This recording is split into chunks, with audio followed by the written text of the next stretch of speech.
IIM બેંગલુરુમાં post graduate વિદ્યાર્થી રવિવારે મૃત હાલતમાં મળી આવ્યો હતો. મૃતકની ઓળખ નિલય પટેલ તરીકે થઈ છે. મોતની પાછળનું કારણ પણ અકબંધ.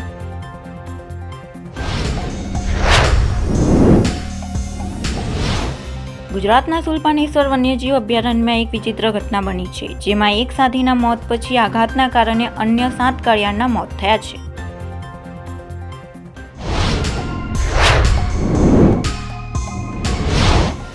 છત્તીસગઢના બીજાપુરમાં ટીવી પત્રકાર મુકેશ ચંદ્રકારની હત્યાના આરોપ એસઆઈટીએ તેની હૈદરાબાદથી ધરપકડ કરી છે.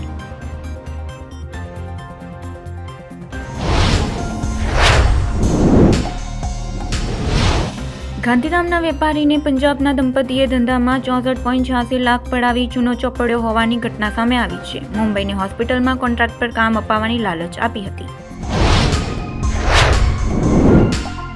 આરટીઓના આદેશથી અમદાવાદમાં રેપિડો પર પ્રતિબંધ લગાવવામાં આવ્યો છે. રિક્ષાઓમાં ફરજિયાત મીટરનો કાયદો લાગુ કરાયા પછી રિક્ષા ચાલકોની અનેક રજૂઆતો બાદ શહેરમાં રેપિડો અને ઉબેર સામે આરટીઓ દ્વારા કાર્યવાહી કરવામાં આવી છે.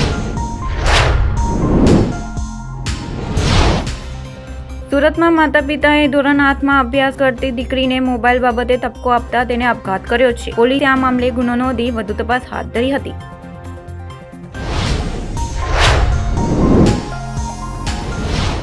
ચીનમાં એચએમપીવી નામના વાયરસે દસ્તક આપી છે. હવે ભારતમાં તેનો પહેલો કેસ સામે આવ્યો છે. બેંગલુરુની એક હોસ્પિટલમાં 8 મહિનાની બાળકીમાં એચએમપીવી મળી આવ્યો છે.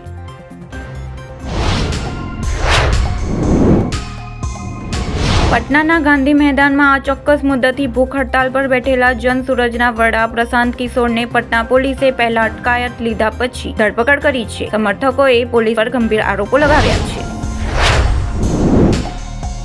મુખ્યમંત્રી ભૂપેન્દ્ર પટેલે એશિયન પેરા ગેમ્સમાં મેડલ મેળવીને દેશ અને રાજ્યનું નામ રોશન કરનારા 2 દિવ્યાંગ ખેલાડીઓની વિશેષ સિદ્ધિને બિરદાવી તેમના સન્માન રૂપે રાજ્ય સરકારમાં વર્ગ 1 અને વર્ગ 2 તરીકે નિમણૂક આપવાનો નિર્ણય કર્યો છે. બોમ્બે સ્ટોક એક્સચેન્જ સેન્સેક્સ 58 પોઈન્ટના વધારા સાથે ખુલ્યો અને 280 પોઈન્ટના વધારા સાથે 79,503ના સ્તરે ટ્રેડ થતો જોવા મળ્યો હતો.